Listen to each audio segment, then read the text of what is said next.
Filloi të shkruaja dokumentet. Kur jetoja në Shqipëri kisha frikë se nuk do zbuloja se kush isha. Dhe duke parë historinë e Sirisë, ne kemi marrë gjysmën e qytetit. Pra, disa dyqane, kemi shumë toka në Alepo. Dhe ka shumë histori të cilën lidhet me familjen tonë, por jo vetëm pjesën shqiptare, por gjithë historinë e familjes tonë, ku kemi qenë vezirë në gjithë perandorinë otomane. Unë jam njeri cili nisem me prova. Pra, nëse ti thua diçka, unë duhet të kem një provë, një dokument. Pra, nëse dikush më thotë që ne kemi toka, unë duhet të gjej dokumente të cilën vërtetojnë këtë gjë. Kështu që unë fillova të kërkoja të gjitha ato që lidheshin me këtë pjesë, në të gjitha arkivat.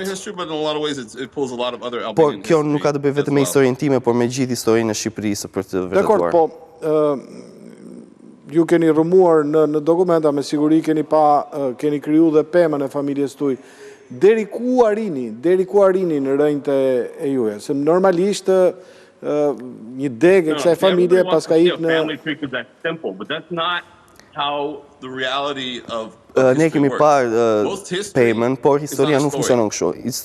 Historia thjesht nuk është një prallë, do të shikosh të gjitha të dhënat e tatimeve, është një libër me 500 faqe dhe ka vetëm një paragraf. Dhe ai përmend vetëm atë emër që ti po kërkon. Dhe të jep dhe një datë në jetën kohë. Kështu që ka shumë kohë që duhet të studiosh. Ka 2 pemë familjare të cilat ne i kemi parë, por asnjë nga të dyja është e plotësuar. Po duke parë të gjithë historinë, sidomos në pjesën e Ballkanit, pra historia familjare nuk ka të bëjë vetëm me pjesën e statusit, por nëse ka një mungesë, nuk është vetëm historia e familjes. Shiko, nëse dikush ka një pyetje, kemi këtë dokumentin këtu i cili është nga viti 1500.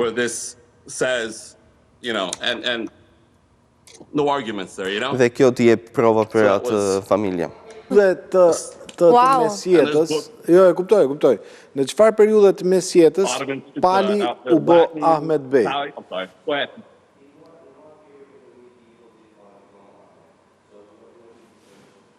Oh, okay, yes.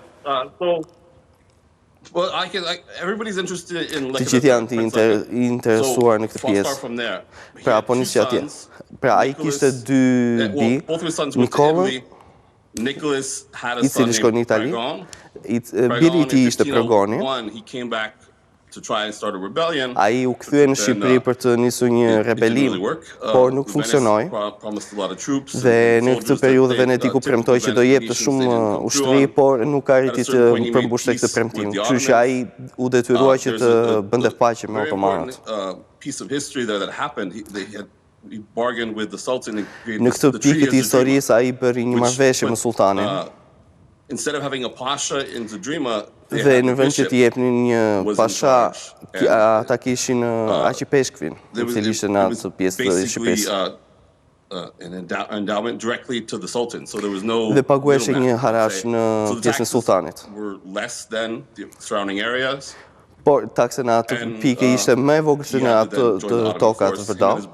Kështu që u detyruan që të bashkoheshin me perandorinë osmane dhe u kthyen në Ahmet për të paguar më pak taksa. Okej. Me sa kuptoj kolegi historia klasike e shqiptarëve, domethënë që për çështje taksash, domethënë. Po. Dhe pastaj fillon karrierën në perandorinë osmane dhe kjo mund të jetë fillesa që kjo familje pastaj, kjo degë e familjes është shkëputur drejt Sirisë. He worked his way up to Grand Vizier. Dhe më pas një nga këta pjesëtar u bëri një vizir i madh i perandorisë osmane. Luftoi në betejën e madhe në betejën e Calderonit kundër ushtrisë persiane. Dhe në atë moment pati momentin e tij të Aleksandrit të Madh, ku më pas u ekzekutua, sepse jenisharët ishin më shumë shqiptarë dhe e donin më shumë ata se sa